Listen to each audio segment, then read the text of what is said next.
La lección bíblica que hoy nos inspira proviene del libro del Génesis, el capítulo 37, los versos del 1 al 4 y los versos del 12 al 28, en la traducción de la Biblia Reina Valera Contemporánea. Jacob se quedó a vivir en la tierra de Canaán, donde su padre había vivido. Esta es la historia de la familia de Jacob. José tenía 17 años de edad y apacentaba las ovejas con sus hermanos. El joven José estaba con los hijos de Bilhá y con los hijos de Silpa, las mujeres de su padre, y José informaba a su padre de la mala fama de ellos. Israel amaba a José más que a todos sus hijos, porque lo había tenido en su vejez. Por eso le hizo una túnica de diversos colores. Al ver sus hermanos que su padre lo amaba más que a todos ellos, lo odiaban y no podían hablarle de manera pacífica. Cuando sus hermanos fueron a apacentar las ovejas de su padre en Siquén, Israel le dijo a José: «Tus hermanos están apacentando las ovejas en Siquén. Ven, que voy a enviarte con ellos». Y José le respondió: «Aquí me tienes». Entonces Israel le dijo: «Anda y ve si están bien tus hermanos y las ovejas, y vuelve a darme la noticia». Y lo envió Israel desde el valle de Hebrón, y José llegó a Siquén. Mientras José andaba errante por el campo, un hombre lo halló y le preguntó: «¿Qué buscas?». José respondió: «Estoy buscando a mis hermanos. Por favor, hazme saber dónde están apacentando». Y aquel hombre le respondió: «Ya se fueron de aquí, pero les oí decir que iban a Dotán». José fue entonces en busca de sus hermanos y los encontró en Dotán. Cuando ellos lo vieron a lo lejos, antes de que él se acercara a ellos, hicieron planes contra él para matarlo. Se dijeron el uno al otro: «Miren, aquí viene el soñador. Vamos, matémoslo ya. Echémoslo en uno de los pozos y digamos que alguna mala bestia se lo comió. Y vamos a ver qué pasa con sus sueños». Pero Rubén, al oír esto, lo libró de sus manos y dijo: «No lo matemos». Además, para librarlo de sus manos y hacerlo volver a su padre, Rubén les dijo: «No derramen sangre. Arrójenlo en este pozo que está en el desierto, pero no le pongan la mano encima». Así que, cuando José llegó a donde estaban sus hermanos, ellos le quitaron su túnica, la túnica de colores que llevaba puesta, y por la fuerza lo arrojaron en el pozo. Pero el pozo estaba seco, no tenía agua. Luego se sentaron a comer su pan, pero al levantar la vista, vieron que de Galaad venía una caravana de ismaelitas con sus camellos cargados de aromas, bálsamo y mirra que llevaban a Egipto. Entonces Judá le dijo a sus hermanos: «¿Qué ganamos con matar a nuestro hermano y encubrir su muerte? Vengan, vamos a vendérselo a los ismaelitas. No levantemos la mano contra él, pues él es nuestro hermano, nuestra propia carne». Y sus hermanos estuvieron de acuerdo con él. Cuando los mercaderes madianitas pasaron por allí, ellos sacaron del pozo a José y lo vendieron a los ismaelitas por 20 monedas de plata. Y ellos se llevaron a José a Egipto. Hasta aquí la lección de la Escritura. Una de las tradiciones litúrgicas de las cuales participamos regularmente en el culto público es pronunciar la frase Palabra de Dios al concluir alguna lectura bíblica, seguida de la respuesta colectiva diciendo Te alabamos, Señor. En muchas otras congregaciones cristianas se practica alguna variante de esta tradición. Es una manera de afirmar inspiración divina presente en las Escrituras que reconocemos como sagradas.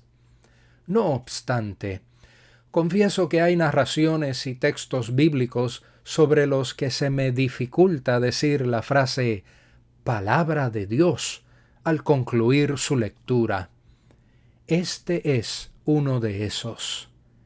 Es difícil, por no decir imposible, encontrar algún versículo de esta narración plasmado en alguna tarjeta postal de esas que enviamos para animar a otras personas.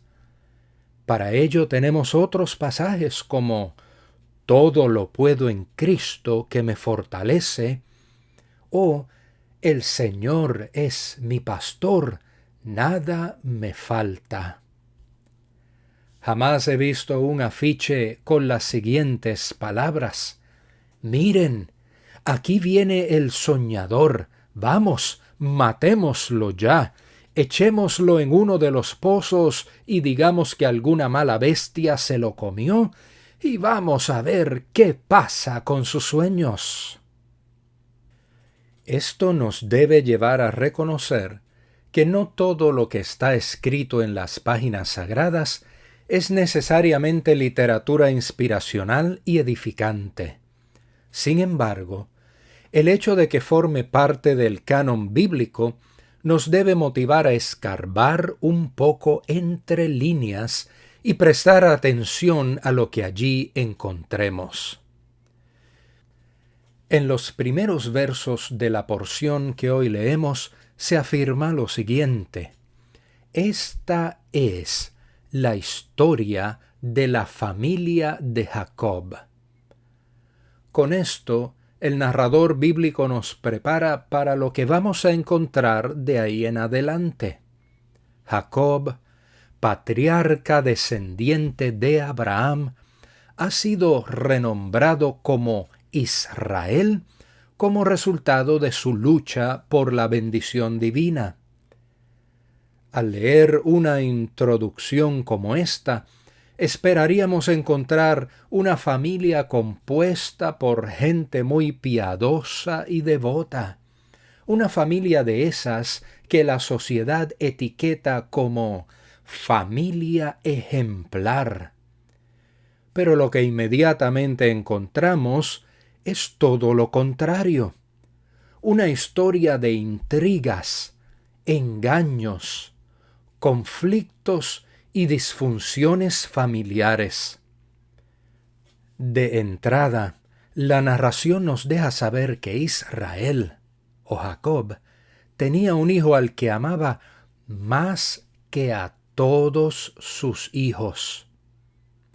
También sabemos que este hijo, llamado José, acostumbraba a dar información negativa sobre sus hermanos. Era lo que coloquialmente conocemos como un soplón, cosa que seguramente le ganaba puntos extra con su papá.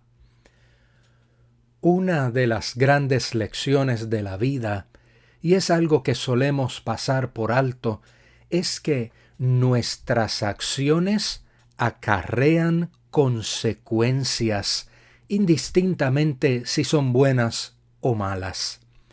Y esas consecuencias, a su vez, no solo nos afectan a nosotras o nosotros, sino que también afectan a quienes nos rodean.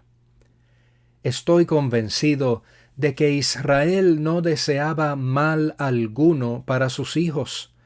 Sin embargo, Su predilección y favoritismo por uno de ellos acarreó sufrimiento y calamidad sobre toda la familia, germinando la semilla del odio y el antagonismo y dando fruto a sufrimientos que se prolongaron por décadas. El relato cuenta sobre la conspiración y el plan de los hijos de Israel para asesinar a su hermano José.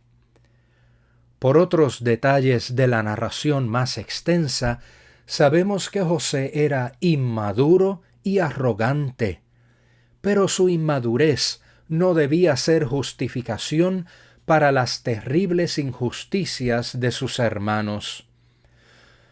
No puedo evitar imaginar la confusión de José al ver a sus hermanos volcarse sobre él con violencia, su propia carne y sangre procurando su mal.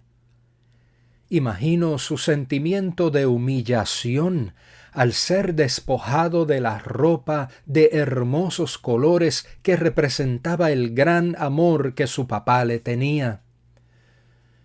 Imagino el horror que sentiría al ser arrojado en la profundidad de un pozo seco en plena región desértica.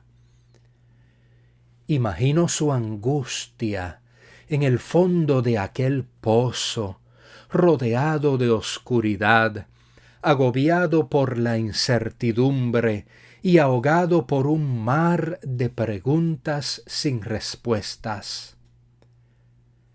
La rapidez con la que se desenvuelve la acción en el relato no nos permite apreciar las horas de devastadora espera que José sufrió en el pozo mientras sus hermanos comían y conversaban sobre su destino. ¿Cuántos pensamientos acosarían la mente de José? Es probable que algunas y algunos de nosotros conozcamos el final de la historia de esta familia, pero el pasaje que hoy consideramos no nos lleva todavía hasta allí. Esto me hace reflexionar y pensar en otras de las grandes lecciones de la vida. No hay vía rápida ni fácil para un desenlace feliz. Fueron largas las horas de José en el fondo del pozo. Al continuar leyendo la narración, veremos que fueron largos los años de sufrimiento tras sufrimiento antes de que José pudiese ver, como solemos decir, la luz al final del túnel. Si bien es cierto que en nuestras propias circunstancias pudiéramos ver la proverbial luz al final, también es cierto que el túnel que nos toca transitar puede ser largo, muy largo. Los capítulos siguientes en la historia de José describen el camino de decepciones y angustias que tuvo que recorrer el resto de su vida antes de ver un final alegre. Pero a través de ese camino, el narrador bíblico se asegura de puntualizar repetidas veces que en medio de todas sus tribulaciones, Dios estaba con José. Querida hermana y querido hermano, no hay que pertenecer a una familia ejemplar para recibir la compasión divina. Quizás hoy estemos pasando por circunstancias que se sientan como un camino lleno de contratiempos o como la profundidad de un pozo oscuro. Pero aún sin percibirla o reconocerla, la mano de Dios no nos soltará ni nos dejará. Ruego que el Dios de la paciencia y la esperanza nos fortalezca y nos ampare, ahora y siempre. Soli Deo Gloria.